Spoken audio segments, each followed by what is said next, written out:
Dybantsa was looking like baby Shai in his first NBA game, and not because of his play, but rather for his flopping. 2 of 5 from 3. Dybantsa took a shot, no whistle, a little slow to get up. What was that? Look at him throwing his head and hands up in the air like he's a ballerina. Yes, there was a slight body contact, but his reaction was way too exaggerated. Seconds later, he draws the foul at half court but still flips his head back like he took a shot to the face. Why? Well, I guess that's his patented move because... And Williams called for the foul on the reach-in. There he goes again, overselling a common reach-in foul by tossing his head up for no reason. To go out there and try to foul bait so much in your first 26 minutes of pro basketball can really hurt your image. To be completely fair though, he did put up some great plays as well. They are trying it out here in the Summer League. It's been in the G League for a handful of years. Here's Dybantsa attacking. Reverse layup is good. This, for example, was a tough reverse finish through contact and should have been an and one. Next, we have this heads-up play. This is the free throw. Dybantsa, great pass and a basket by Will Riley plus a foul. You see Dybantsa with the dish. That's a nice court awareness to be able to thread the needle between two defenders in transition. And then he showed us his mid-range touch. Driving through the lane, falling away. Tough shot, it falls, plus a foul. Dybantsa showing us a little bit of everything. AJ opened the game strong, scoring 11 of his 27 points in the first quarter already. He showed great pace and patience, understanding when to slow down before bursting to the rim to finish. At the end of the first, he even got the entire arena buzzing when... Dybantsa, 3 on the timer, takes it down. He left Cody Williams in the dust before detonating the dunk between multiple defenders. That was impressive. And what I really liked seeing was Chris Middleton, Trae Young, Alex Sarr, and Anthony Davis all in the front row to support the youngins. This is a sign to me that AD is invested in this team, and maybe he'll stay in Washington after all. They may have a low-key stacked roster, and maybe, just maybe, we'll see the first winning season in DC after 8 empty years. The second period belonged to the second pick in the draft. Peterson, a runner swishes through, pretty move. Peterson, another floater is good. Through his first couple of games, Peterson is showing great touch on his floaters. And the two top prospects got a chance to go mano a mano at the end of the half. Dybantsa against Peterson, that gets the crowd going. Shot clock at 5, Dybantsa spins against him, misses the shot though.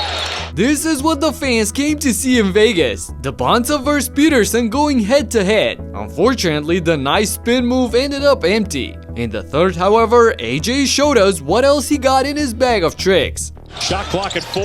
Runner is good for Dybantsa from the free throw line. Keeps the dribble here the entire time. Oh, what a shot. That was down low. Wow, he looked stuck at one point but somehow got the circus layup to go. Amazing.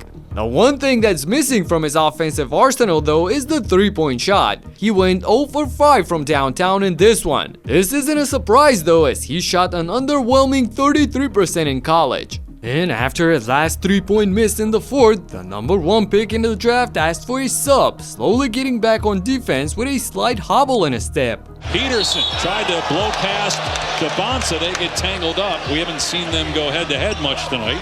Guys, they were stretching his leg when he came out previously at about the 3-minute mark, and he was telling the bench here, it hurts, it hurts, it hurts, and that's why he ended up fouling Peterson in that scenario. Luckily, he quickly disputed all worries after the game. Speaking of which, we saw you weren't on the floor. What happened there? Just some leg soreness, nothing crazy. I'll be back. Okay, excellent. But let's return to the floor where Darren Peterson made things interesting in the clutch. Peterson penetrates, goes to the left-handed score. He cut the deficit to a single point with less than a minute to play, but Will Riley was there to finish the job for the Wizards. Riley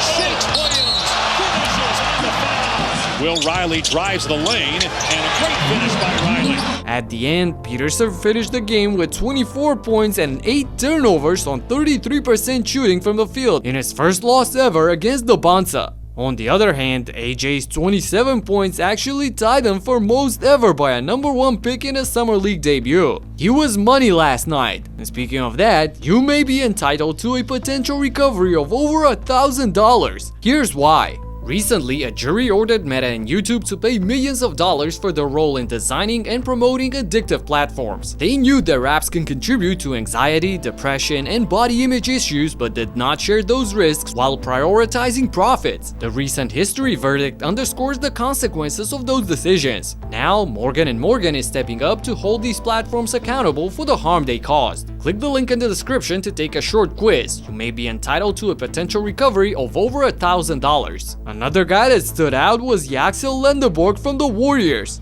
Florida Gator finds Lindenborg, who's showing the range, knocking down the triple. Playing for the Dallas Mavericks, Yaxel able to put it in. Lindenborg, look out! The 23-year-old 11 pick in the draft is NBA ready. He's mature, has a great shooting touch, and is looking like a grown man among the rookies. He put on a show last night with 21 points, 10 rebounds, and 6 assists on 61.5% efficiency. He went up against his former teammate from Michigan, Morez Johnson, who Dallas took with the 9th overall. And this guy is a pit bull himself. Jalen Red looks so young, but does. Incredibly skilled. Great pass.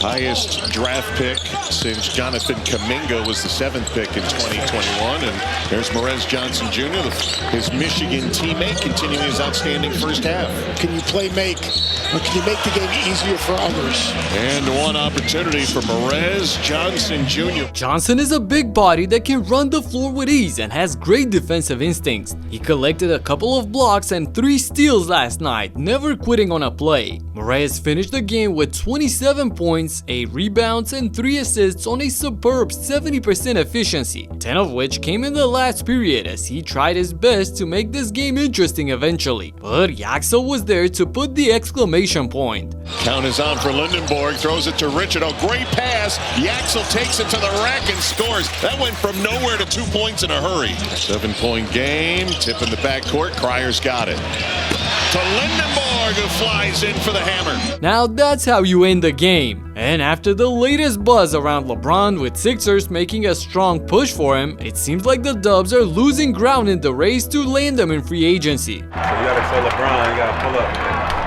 pull up to Philly. LeBron, pull up to Philly. Think about it. LeBron, Jaylen Brown, PJ 13. He's gone. He's gone? He's gone, bro. He's gone? Yeah. It's cool. You've been locked in. You've been locked in on FIFA World Cup. He's gone. But Maxey, VJ Escom. VJ Escom? Yeah, LeBron. That's crazy. He's gonna make his decision soon. So we gotta recruit him. He's going Philly trying to get a ring. All you can say from somebody representing a team, I honestly believe this is your best chance to win. You have to decide all the other things. He has to play. He has to face the scrutiny of his decision. Half the people will say you should have done this or should have done that. And they'll criticize him for whatever.